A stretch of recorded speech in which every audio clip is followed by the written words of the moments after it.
పౌరసత్వం.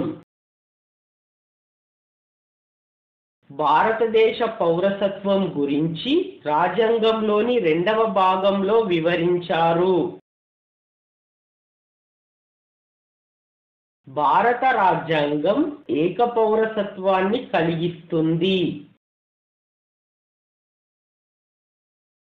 భారత పౌరసత్వ చట్టం 1955 నుండి అమలులోనికి వచ్చింది. రాజ్యాంగంలోని 5 నుండి 11 ప్రకరణలు భారత పౌరసత్వ చట్టాన్ని వివరిస్తాయి.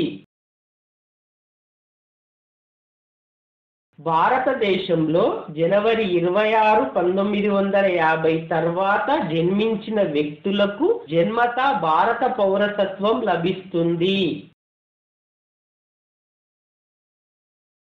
ఒక వ్యక్తి అవిభక్త భారతదేశానికి వెలుపల జన్మించి ఉంటే ఆ వ్యక్తి భారత పౌరుడు కావడానికి ఆ వ్యక్తి యొక్క తండ్రి జనవరి 26, 1950 నాటి భారత పౌరుడై ఉండాలి. ఏ విదేశీయుడైనా భారత పౌరసత్వాన్ని పొందాలంటే కనీసం ఆ వ్యక్తి భారతదేశంలో 10 సంవత్సరాలు నివసిస్తూ ఉండాలి. సహజ పౌరసత్వం పొందు వ్యక్తి కనీసం 10 సంవత్సరాలు భారతదేశంలో నివసించాలి అనే నియమం కామన్వెల్త్ దేశాలకు వర్తించదు. నమోదు ద్వారా పౌరసత్వమును పొందు వ్యక్తి తప్పనిసరిగా 5 సంవత్సరాలు భారతదేశంలో నివసించాలి. భారత పౌరసత్వాన్ని త్యజించుట ద్వారా, రద్దు చేయుట ద్వారా, హరించివేయుట ద్వారా కోల్పోతారు. అమెరికా, స్విట్జర్లాండ్ దేశాలలో ద్విపౌరసత్వాలు అమలులో ఉన్నాయి.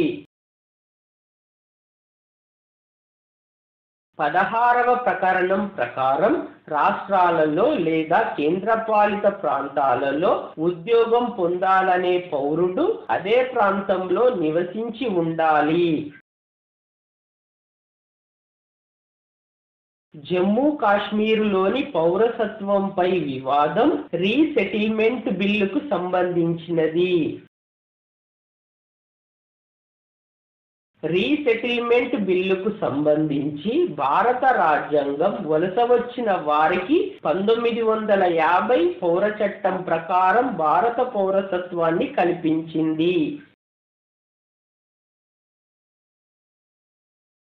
1975లో సిక్కిం భారత్లో విలీనమైన తర్వాత సిక్కింలోని ప్రజలకు భారత పౌరసత్వం లభించింది. కొన్ని ఉన్నత పదవులను పొందడానికి భారత పౌరులకు ఉన్న హక్కులు విదేశీయులకు ఉండవు.